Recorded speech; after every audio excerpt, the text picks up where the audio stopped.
please make a brief introduction of yourself? Okay, so I'm Emily Yao. I'm currently a high school senior, and I live in Taipei, Taiwan. And my hobbies. I have a lot of different hobbies. I'm a poet. I'm an Irish dancer, and I'm also an advocate for a lot of different stuff.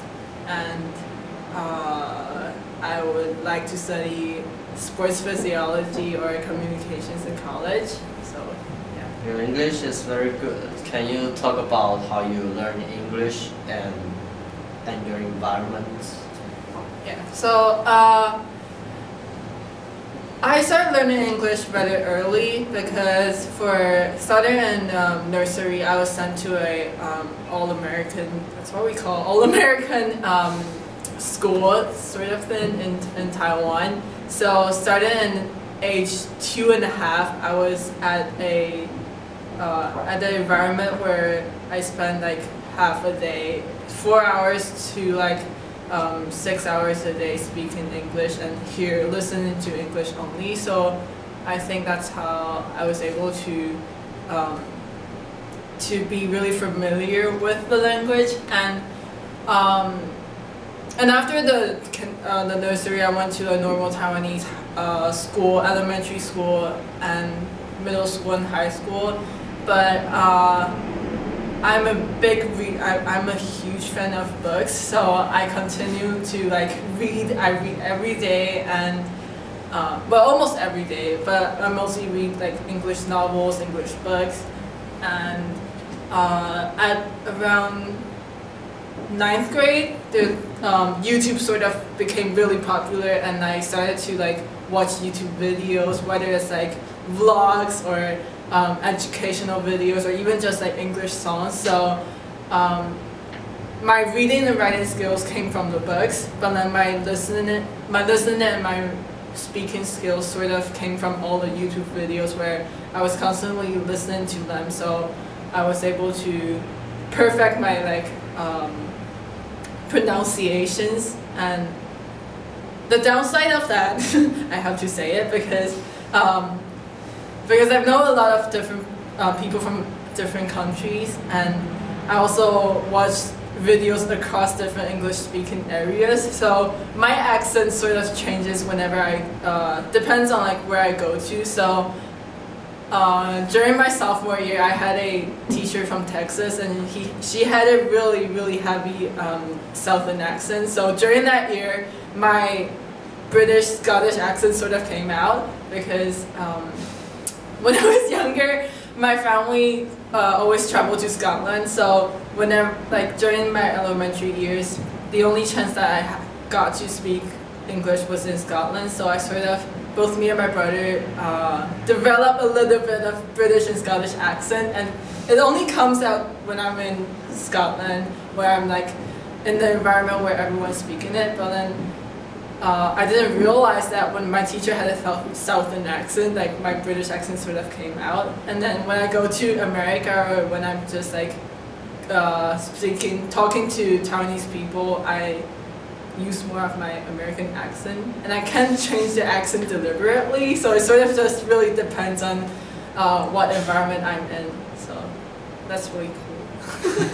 I think. That was interesting. It says that you took the summer courses of the U.S. private high school, Phillips Exeter Academy, when you're rising the 10th grade. Could you share about how they arranged their summer camp and what courses you took and something about that? Sure.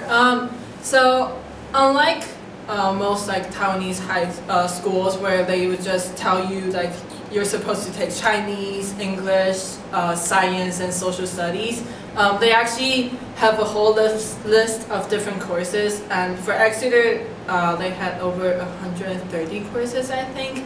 And out of those courses, when you're applying, they will tell you that you need to choose 3 different courses. So for me, I chose sports science, introduction to psychology, and radio and storytelling workshop. And for summer camps, I think I don't know about like normal semester courses, but I feel like for summer camps they would open a lot of like really cool and interesting classes that you usually don't see. So like for example, sports science. During the semester, Exeter only opens the sports science course for seniors, which are like 12th graders. But then for summer, they open it up to basically everyone who's going to the school. So I think that's really interesting. And for me, because I already have a lot of like basic knowledge courses in Taiwan. So when I traveled abroad, I intentionally chose different courses that I usually don't get to take in Taiwan. So that was really interesting, and I also didn't want to spend my time on like solely on psychology, because back when my dream was to study psychology. So my mom had to encourage me to choose 3 really, really different courses, which is why I ended up taking a course in literature, and then a course in psychology, and then another one in like interdisciplinary studies. In the following 2 summers, you take part in the summer school of other 2 schools. It's Columbia and Northwestern. And what is different from the last one, and what courses did you take, like differently? So I think the biggest difference is Exeter was a private high school in America, and then for Columbia and Northwestern, they're both universities. So for summer schools that are being held by high schools, they usually take students from like 6th grade to 12th grade. So you get to meet a lot of different people from all different age groups. But then for college level colleges that open up different summer courses, they usually just take either juniors or seniors, and like sophomores and freshmen will be separated. So you only get to meet people who are close to your age groups, and that's both a good thing and a bad thing, because for me, like, I like to make friends. So going to a school where you can meet all these different people and like discussing with all these different age groups, it's really cool for me. But going to, for example, Columbia and Northwestern, where I only got to meet people that are close to my age or the same age as I am, it was easier for us to have like academic discussions, because we won't need to spend a lot of time like giving out background knowledge. But then on the downside will be like I don't get to meet as much people. For your second question, at Columbia I took creative writing workshop, where like we spent 3 weeks writing poems, short stories, and scripts. And at Northwestern, I was actually it wasn't so much like a course, it was more like a seminar, and it was about creating and shaping knowledge on social media, and also how information on social media shapes our life currently, which is a big topic and something I would love to study in college. Oh, and also all three summer camps I took, the courses were actually discussion based, so it's really different from the Taiwanese way of teaching it, because the teacher, instead of like she's like the one that stands in front of the class and gives out all the information, she's actually more like the host of a talk show. So it's like she's the host, and then she'll give out questions, or she'll start giving out like a little bit of background information, but then she'll let the students take over. So it's really interesting, because you get to learn from people from like you get to learn how each person view the topic, but also you get to see like how each culture or each country has like each culture's perspective on the issues and the topics, and that's really interesting. And it's also so before I went there, I knew that social studies and literature was like easier for like discussion-based classes, but I actually have no expectation on how the sports science course was gonna go, because science, it's like, for me, raised like a Taiwanese person, I didn't understand how like science can be a discussion-based class. But actually, like going there, I realized, especially for sports science, where a lot of different people have different participation in sports and different understanding of sports, it's actually more important to have a discussion-based class than the lecture, because all the background and like the basic knowledge for science you can read from the textbook, and if you don't understand like discussion-based class, the discussions are where you can ask people your questions, and it's also where you get to have a deeper understanding of the science, because when people are explaining to you, they often tie in like personal experiences or knowledge from other areas, and that's where I got a lot of inspiration for the stuff I did later on, and that's also where you can train to not be afraid to speak up. So yeah. What disciplines have you considered for your major and future career? Why do these disciplines interest you? Have you outlined your future careers in those summer schools? Okay. My summer courses. Well, I chose all the summer courses because they were all subjects that I was interested in.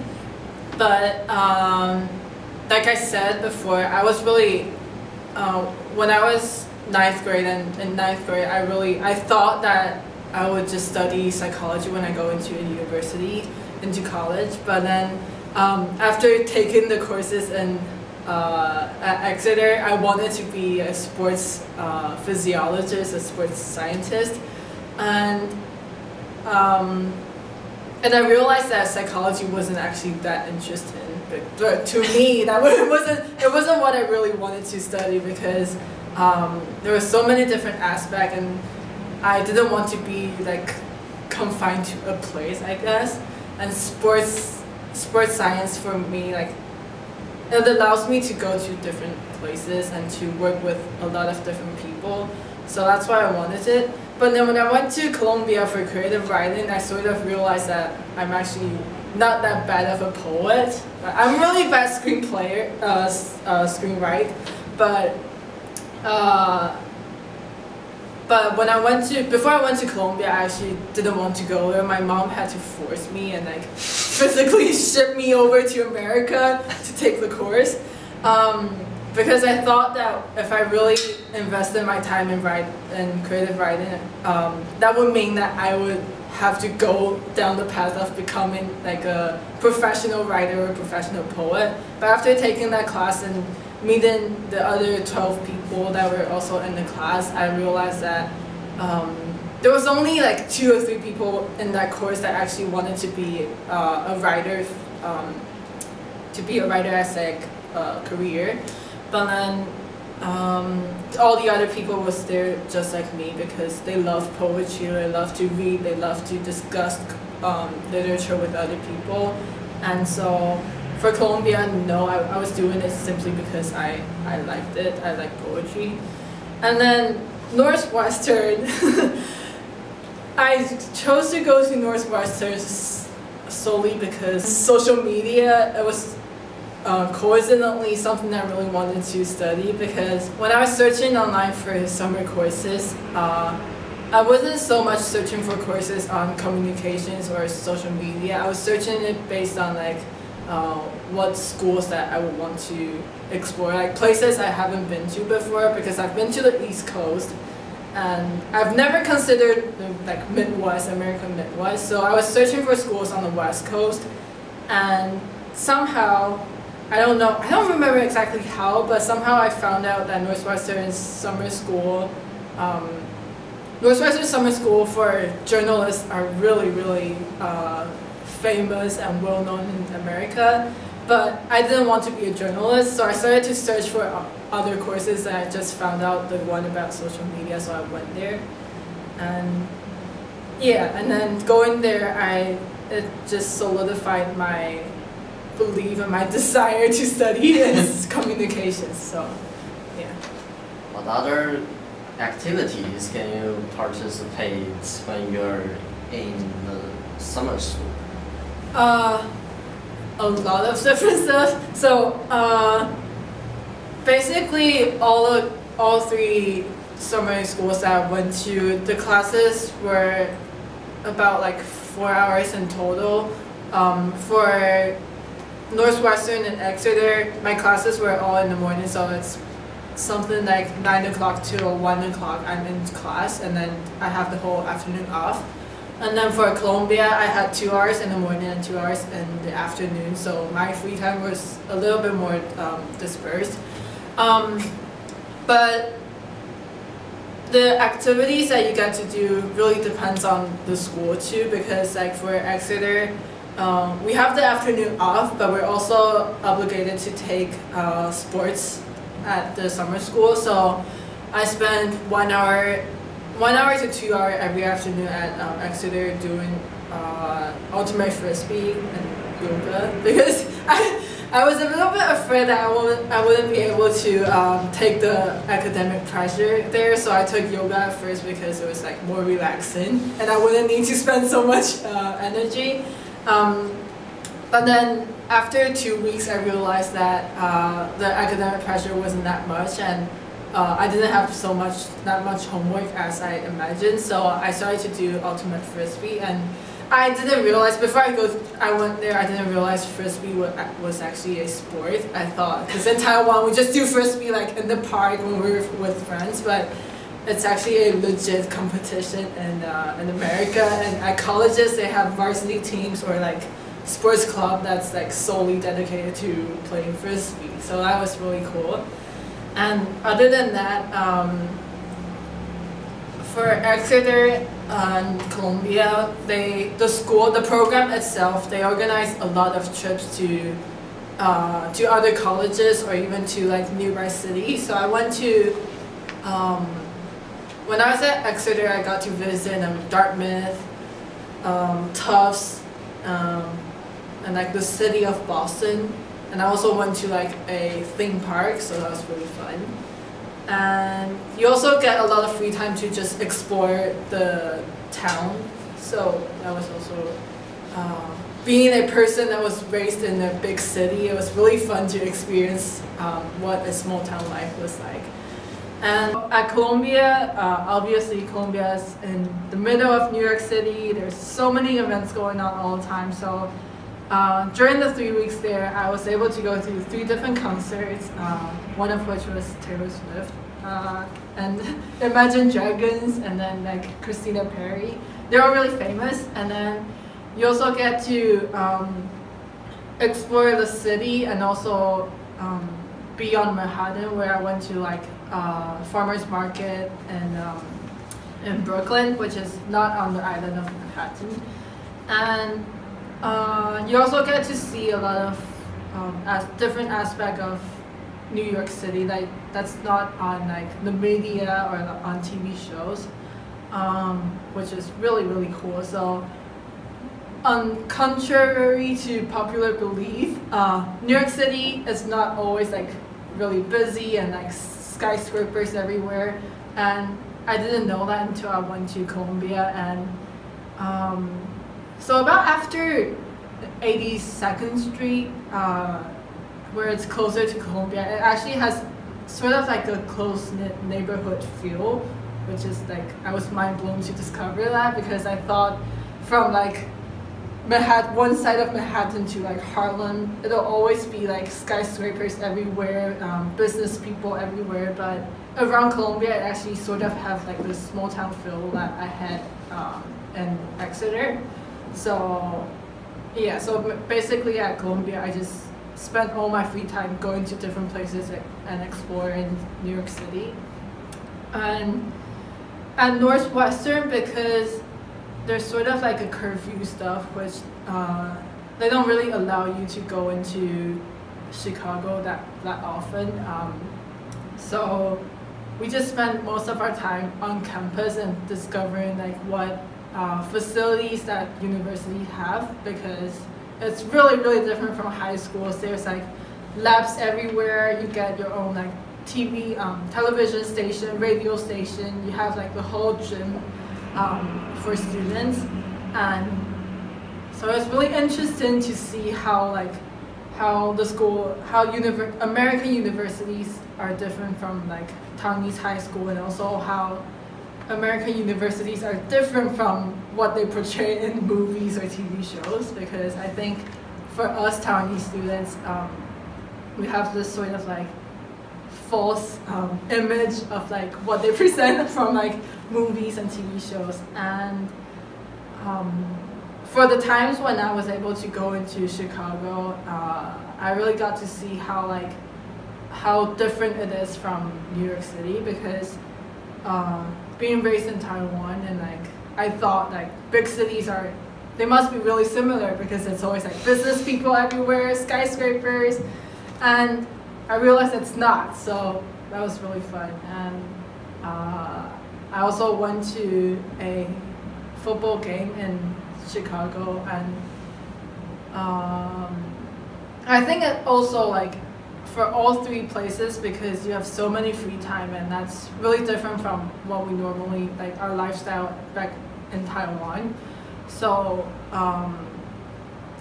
it takes some time to get used to all the free time you have, because obviously I spent like the first week at Exeter like wasting all my free time like watching YouTube videos, like chatting with friends. And once I realized that those free time, your leisure time, are meant for you to discover new hobbies, or to further your research, or to perfect your hobbies and like other talents, I sort of started to search for like those opportunities and search for different resources whenever I have the free time. And that's why in Columbia and also in Northwestern, I was able to experience so many stuff during like the limited free time I had.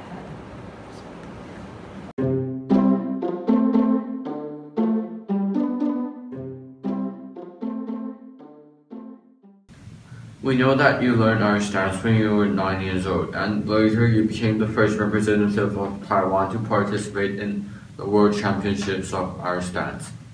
And you're also the first female Asian winner in the World Championships. You also participated in many foreign competitions. And what kind of vision do these international experiences bring you? Dancing-wise, going to so many different competitions and so many different countries, you get to see how the dance styles are different in every continent, or even like across different dance schools. And I've been to about 20 overseas competitions now, and you get to meet a lot of different dancers. And once you get into a certain level, most of the competitors you meet at every single competition are basically the same people. So when I first started out in about 2008 till like 2012, I was meeting different dancers, and we were able to be friendly towards each other, but we never became close friends. And but after 2012, when I went and entered intermediate and championship level, I was able to make a lot of like close friends, and we were able, like, from going to different competitions, I wasn't only learning about Irish dance stuff anymore. I was learning about their culture, about their high school life, and even about how they prepare for college or prepare for life, and it's really interesting. How do I benefit from it? I guess for me, the biggest benefit I got was knowing that you might not get the result you want even though you put everything in it. So it's kind of prepared me for some challenges both in school, out of school, later on. When I'm facing failures, I would know like I did give my best, but it's okay if I didn't get what I wanted. Yeah. So there are not so many people in Taiwan that learn our stance. So it is supposed that the resources are insufficient. And under the circumstances, you have to stop dancing. And could you please share how you change your mood into a positive one with those who have similar experiences? I don't know if I necessarily change it into a positive one, but I think it was really hard to stop, like to choose to leave a world where I was so involved in for seven and a half years, and but well, I think for a lot of people, Irish dancing was an art or a hobby. But for me, like I've always viewed Irish dance as sort of like a sport, and it wasn't until I stopped dancing when I really started considering performances, because even though I've been to so many competitions, I've always hated performing, which is really different from most people and most Taiwanese dancers too. And when I stopped dancing in mid 2014, I was still thinking a lot about competition, how like maybe if I should I travel abroad just for that I could study in another Irish dance school, or should I stay in Taiwan, focus on my academics, and then maybe just spend summers and winters to go to Irish dance camps.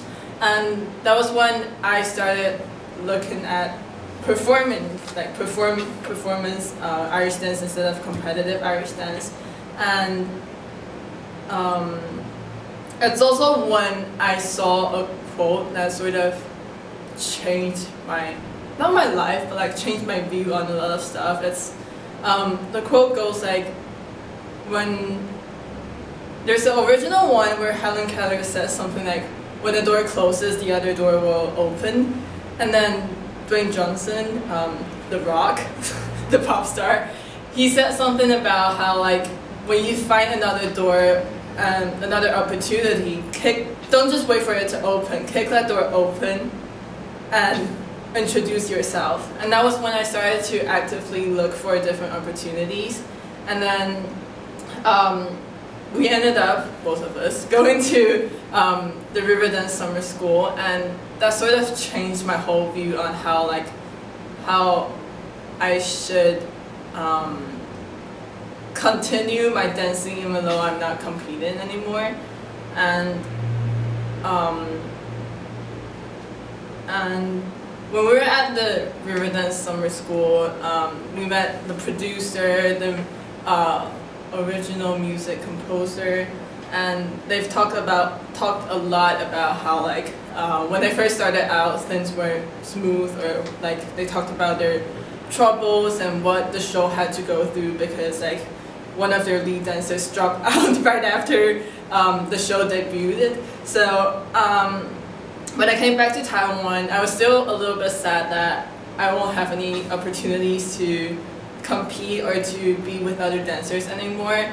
But I sort of came up with my own philosophy, my own quote, where it's like, when you can't find an opportunity, you have to start creating your own. And so that's about a year after Riverdance Summer School, we proposed a collaborative idea to our wind ensemble, and we were able to sort of choreograph a piece to perform with the wind ensemble. And that's when I realized that it's okay that I'm not competing anymore, as long as I can still continue on in my own way, and it's also when I realized that although there are a lot of limits and lack of resources in Taiwan, but as long as you're trying and you're actively creating your own opportunity, there's always you will always be able to find a way to continue on.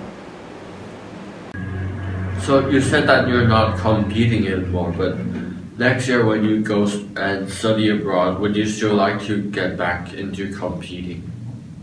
I think so, but I'm also a little bit reserved on that because the competition in North America is really, really high right now, and also because I've stopped competing for about three years now, so I will need a long time to get back into shape. And even if I get back, I'm not sure if I will want to. Well, I do think I will want to compete, but I don't know how much, to what extent I will want to be involved in competitive Irish dance. I don't think with like my goals in life right now, I don't think I will be able to put as much time into Irish dance as I did before, because in middle school, right before the World Championship, I was training 3 to 4 days a week, and that would be a total of about at least 12 hours per week, and I don't think I would be willing to put so much time into Irish dance after I go into college. So in your first answer, you said you know a lot of dancers around the world. And how do they treat Irish dance? Do they treat it as a hobby or as a future career? I think it depends, but I feel like a lot of Irish dancers, well, not like the Irish dancers in Ireland, but in Americas and mainland Europe or even in Asia, most people start learning Irish dance because of Irish dance shows like Riverdance, Feet of Flames, or Lord of the Dance. And when they go into Irish dancing, they have the mindset of like someday performing with them. So I feel like a lot of people do start dancing because of like the future plan or like their goals. But then for Irish dancers, most of them learn it because it's in their family culture, it's in their background, it's basically everyone they know are doing it. And then there's people like us where we're just pushed into Irish dance because of our parents, and then we just fell in love with it. For your question about hobbies, I feel like a lot of people do. For adult dancers, most of them view it as a hobby, but for us, like teenager, young adult, or even younger dancers, most of us view it as a sport, I think, especially those who are competing. It's like not so much about performing or about like expressions. It's just like a sport where we get to dance and make friends and compete and feel good about ourselves. What do you think is the greatest impact of you learning Irish dance? I think it really it strengthened a lot. It gave me a lot of I don't know if I can choose just one, but I feel like actually I'm gonna say the greatest impact after I stopped dancing was that I realized that the friends I made when I was dancing, they're not just like my Irish dance friends anymore. So even after I stopped dancing, there were still a lot of people who would keep in touch with me, and we even have like academic discussions, scholarly discussions with each other, and that gave me a worldly view on a lot of different issues, and it also made me realize that I loved Irish dance so much was like the reason why I loved Irish dance so much wasn't only because of the dancing or the competing, but it was also because of all the friends and all the people I was able to meet, and what they taught me, and also greatest impact. Me and you, we wouldn't have such a close relationship if it wasn't for all the competitions we went abroad for, and I've always been, when I was competing, I've always been really, really jealous that most of the competitors we had a lot of friends there to support each other, and I feel like because we were the only Irish dancers, Taiwanese Irish dancers who frequently go to different competitions, so we had to be there for each other, and so unlike a lot of like brothers and sisters who like continuously just fight every single day, we're really caring for each other, and we sort of we have like we're not only caring towards each other, but we also are sort of like learning from each other constantly, and we're also not afraid of critiquing each other, I feel like, and that's I feel like it's a really rare and really precious relationship, brother and sister relationship to have. So yeah. And in addition to Irish dance, you're also a member of the school's band, and you also founded the school's English newspaper. And you also participated in a lot of volunteer activities during high school. And some people see these extracurricular activities as a means of investment of further studies, but how do you think of these activities, and do you think they do they help you on the way of self-exploration?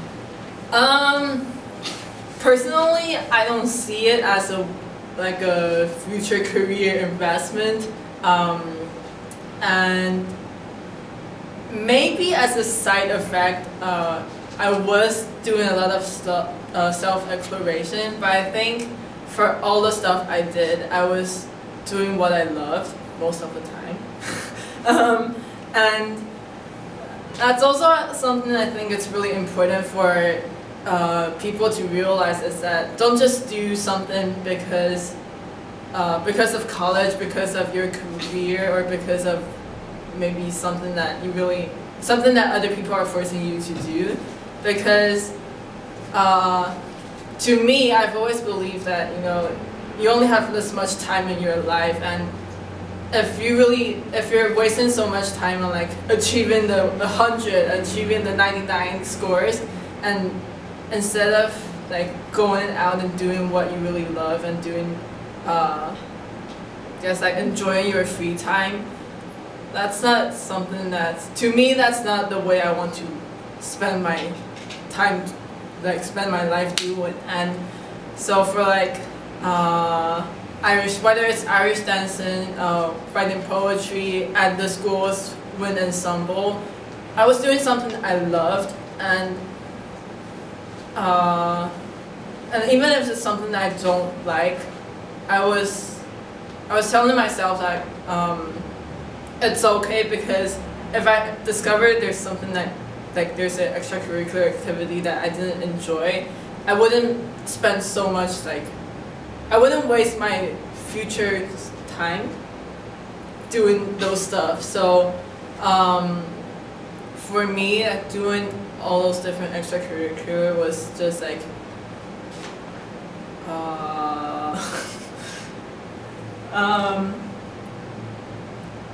it's just like me enjoying my teenage years and then me doing what I love.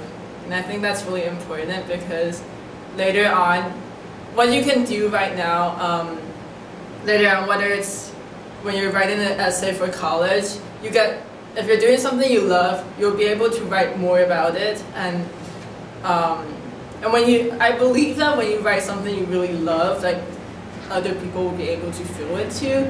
And then for your future job, your future career, you'll be able to collaborate and bring the stuff you like and the stuff, maybe your job and your hobby together and make it into something special. And even if you won't be able to do that, you'll still have like your escape from reality if you have all these like hobbies and interests that you have. So Which competition was the defining moment in your Irish dance life? And also why? It's the Prague Fest in 2011 or 2012. 11, yeah, 2011.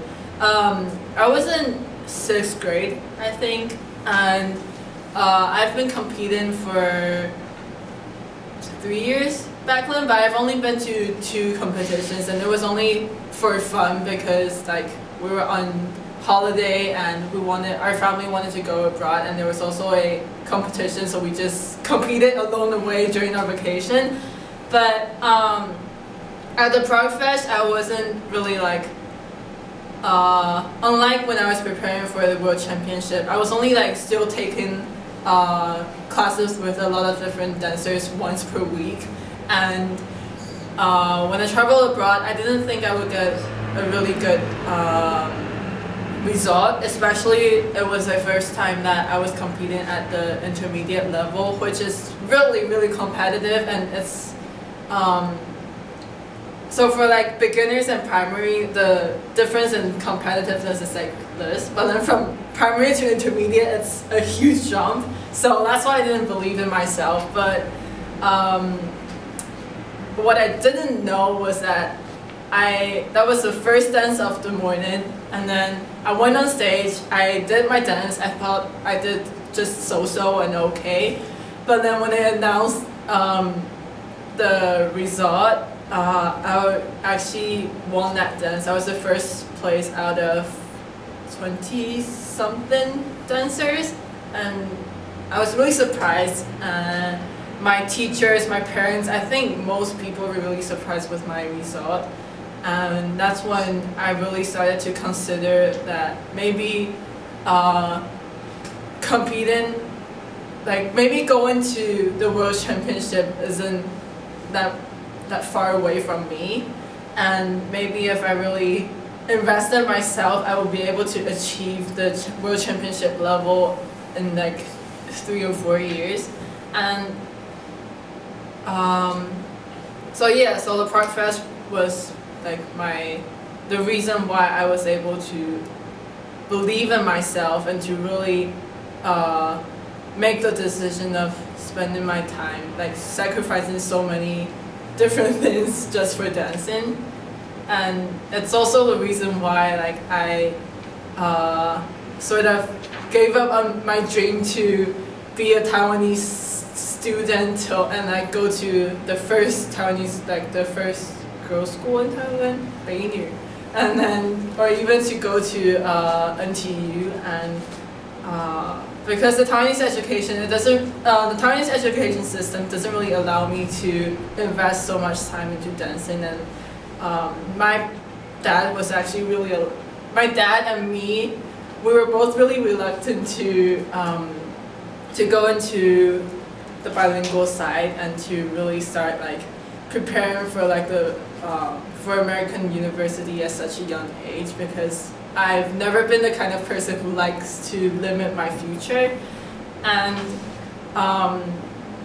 but I knew that I really wanted to achieve this dream, so that's like the Prague Fest was just the result, like solidified my decision to chase my dreams, and that's why I'm here today. In addition to those activities mentioned above, you have also take part in some volunteering work. Could you talk about what is the meaning and what is the most important for us doing volunteering work? Sure. So I actually didn't like actively seek out volunteering experience, it was part of like my school's curriculum, and so we spent 4 days every semester in the mountains to work with Aboriginal villages and to learn about their culture while also like helping their environment, like helping them clean up like fallen leaves and fallen trees after typhoons, or if it's right before typhoons, we would go up to the mountains and help them harvest all their crops. So I was really interested. It's not any experience you usually have in living in a big city, and the meaning of those experiences. I think for me, going into the mountains sort of, it was like planting the seeds and watering the seed of like the plant of wanting to help people, like the plant in me, because although I sort of have like dreams of like what I want to study in college, and I have like sort of like a abstract idea of like what I want to do later on in my professional life, but at the core of everything I do, I feel like I always want to help people, like no matter what job or what curriculum, what field I end up in, I want my job and my accomplishments to be something that's able to help people or to inspire people, and I feel like for in textbook or in school, normally we only learn about like ways to help people in the aspect of like, you know, having a lot of money, donating money to people, or just like really spending all your life like working at a foundation to be able to be like helping people. But then going up into the mountains, I realized like sometimes just simply learning about their culture and being able to help spread their culture, spread their belief, can also be a way of helping people. And like, and it also taught me like I don't need to spend all my time on something to be able to help people. So just like, for example, I can spend like 18 weeks in school and then only spend 1 week in the mountains, and I was still in some way helping them. So yeah, so I guess for me the volunteering experience just taught me that no matter what I end up doing, I can still help people as long as like I'm integrating what I know and my hobbies together. Could you share with us about the most memorable volunteering experience you had? Sure. The most memorable one. It's actually really hard. I think for me, it's the harvesting that I mentioned in the last question. I feel like it's part of it, like part of why it's so memorable. It's because like I've never been in a farm before, never like worked with actually like in the, like the only harvesting experience I had was like digging out sweet potato from dirt. So, but actually like taking like vegetable, and it's something. It's also like a farm where actually my mom and like other parents are able to like buy vegetables from the supermarket. It's something that you actually see in the supermarket, and you're actually putting your work, like taking part in the production process. So that was really interesting. And also it's because that time it was about 2 weeks before, like 1 week, like there was already like warnings and like weather reports on like a typhoon possibly coming to possibly hitting Taiwan. So when we went to the farm, you could actually feel like the farmers and the people the Aboriginals who own the farm are really like worried, and they're really like it's like the first time seeing how like typhoon and natural disasters are really hitting those like those villages and those places, locations hard, and it makes you feel really good about yourself for like helping them, and like knowing that your efforts are actually like, I don't know how to describe it, but like my English teachers, one of my English teachers once said that although like, you know, having a good grade on tests can give you like a sense of achievement and like pride, but actually physically doing something and physically helping someone would give you more pride, even though you're not like getting an 100 in tests, like, or like you're not receiving any compliments from other people. So that's sort of what I felt like when I went to the farm, because you're like, before you go there, it's like everything is on the ground. You have to help pick them up, but then at the end of the day, you look at the farmers, you see their smile, and like they're really truly thankful for our help. And then you also see the piles of like vegetables you help pick up. So that's like it makes you feel really good about what you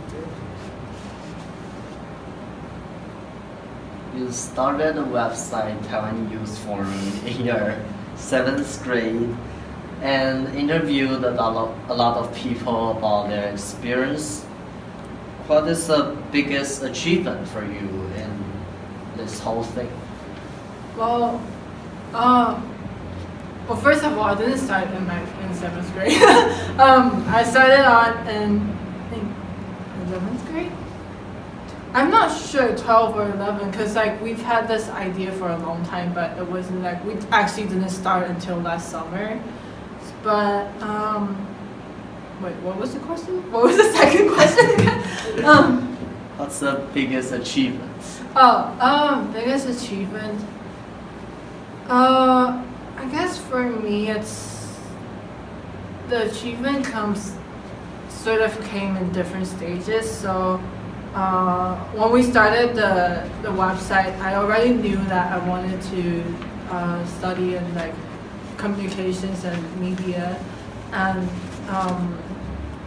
then I've also just came back to Taiwan after the Northwestern's social media seminar. So starting the process, even just from like the interviewing process, I was able to apply a lot of what I learned into the interviews, and also into like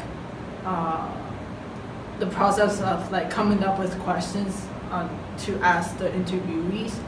And so the achievement for that stage was like I was actually starting. I wasn't like waiting until college to start my my journey into social media, which is something that I've always been really big on, because I don't really have a lot of patience, and when I see something, I'm sort of like the go-getter. So when I see something I want, I wouldn't just like daydream. I would actually want to start something, and this forum gave me the platform to actually start like not only my dream to help people, but also my dream to like work online, in the online world. And then later on, I think later on it was actually seeing like, because we use WordPress as like our base for our website, and actually seeing like how many people have seen the post, and seeing like how far it has reached, like even in like to people from America, from North America, South America, and even like people in Europe have seen it, and that's sort of, I wasn't expecting that, so that sort of was a huge surprise, and also a big achievement. How are you trying to inspire other students with this Taiwan Youth Forum? That's a great question. I think for me, like growing up in a traditional Taiwanese school, and I have spent 6 years in like the traditional Taiwanese education system, and then spending another 6 years in the bilingual side of the school, and like and then also like 3 summer courses I took abroad during summer, I was able to see like a lot of the pros and cons of each education system, and to see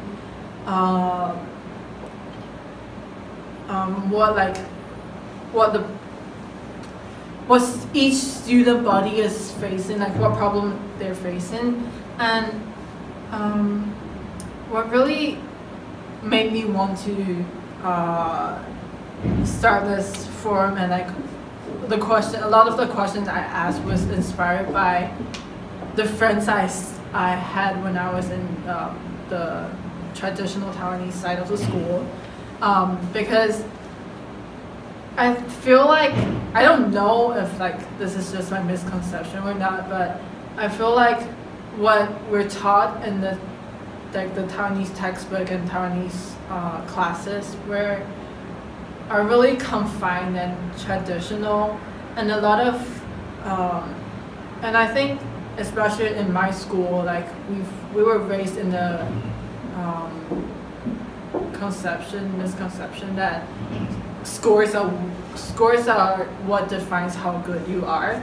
And for my friends that I still keep, most of them I still keep in touch with, and they're facing the huge like college exam this year, and starting from even as early as when they entered 10th grade, they were already telling me like how hard their life is right now, because like everything they're doing right now is to prepare them for the test at like the end of like not the end, but like midway through senior year.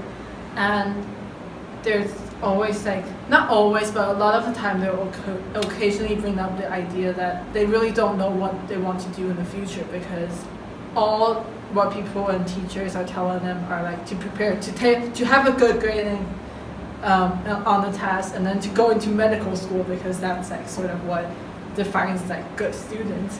And I feel like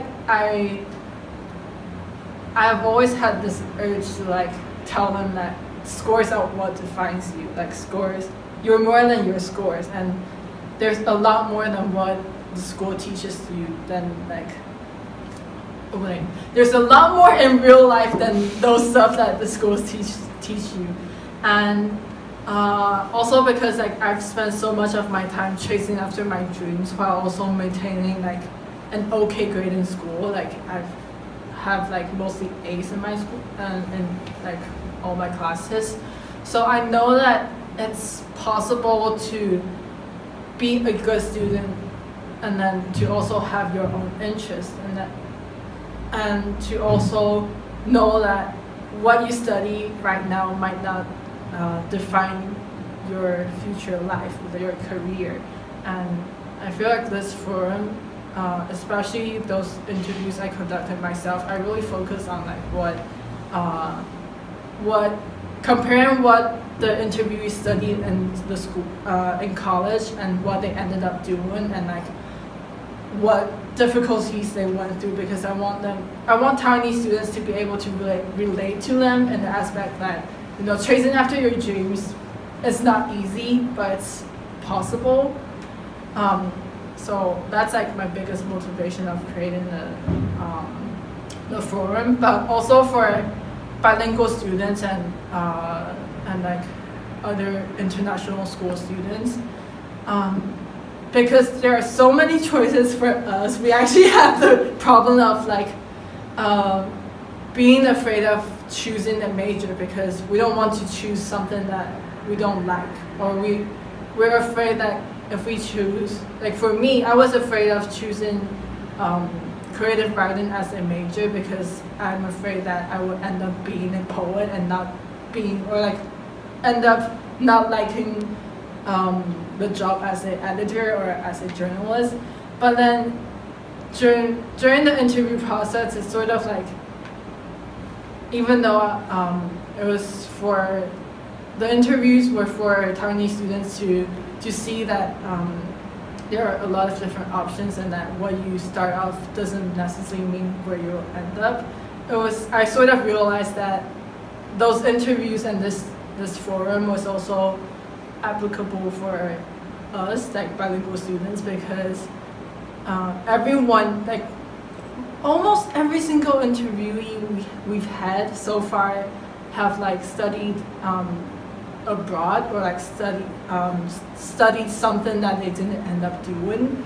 So for me, like after starting the forum, I realized that Taiwan Youth Forum can also be helpful for us who are going abroad and who are facing a really hard decision of like choosing a school or choosing a major. So, yeah. Could you talk about some interviews that helps you the most? Sure. There's one that I love to share. Like I even talked about it during in one of my college application essays, and I also talked about it for like another of my interview for a award. She's a consultant working at Google right now. Well, indirectly working for Google right now, and her journey is so special and so different, and her story demonstrates the exact reason why why we wanted to start Taiwan Youth Forum, because like all of us, she was raised in Taiwan. She was raised to believe that, you know, going to medical school means you're a great student. But then in medical school, she had to fulfill a foreign language curriculum, and she took German, and she ended up falling in love with German. And but she didn't just like change her major. She still graduated medical school, but then after she graduated, she just traveled to Germany and to study German linguistics. And when I was hearing the story, I was already like really fascinated when I heard this part. But she talked about like the difficulty that she faced. Like at first she wasn't even able to understand what her professor was saying. So she went above and beyond. She actually like recorded the whole class on tape and then went back to her dorm, transcribed every single lecture in German, and like had to like translate it into words that she understands. But after doing all that stuff, now she's really fluent in German and English and also in Chinese. And when she came back to Taiwan, she was because she had all these abilities of speaking so many different languages. She was recruited by a foreign company, a technology company that was looking for people who could speak fluently in 3 different languages. And so she ended up working there, and she after entering the company, realized that the company was like working for Google for like analyzing big data.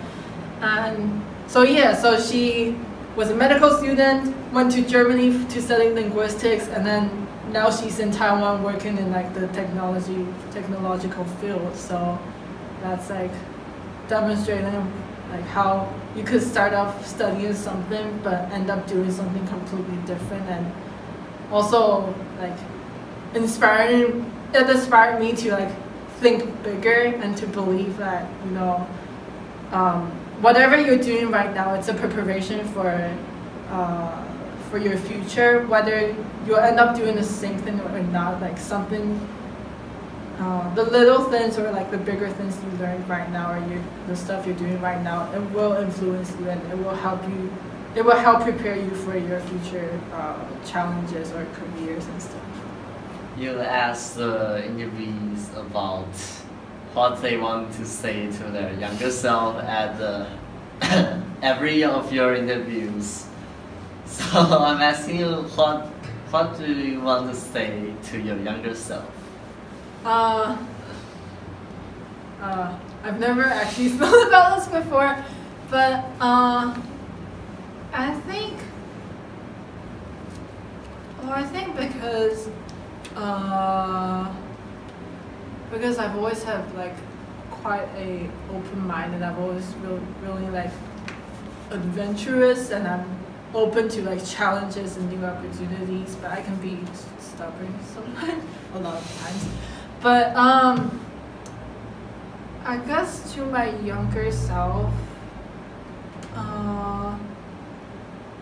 my advice would be like to look at, to appreciate every opportunity you have, and to even when you think that you're losing something, you're actually gaining something too. So that's really vague. So I guess like just like to take like Irish dance for example. To like when I stopped dancing, I sort of just believed like I would never be able to dance again until I enter college. But then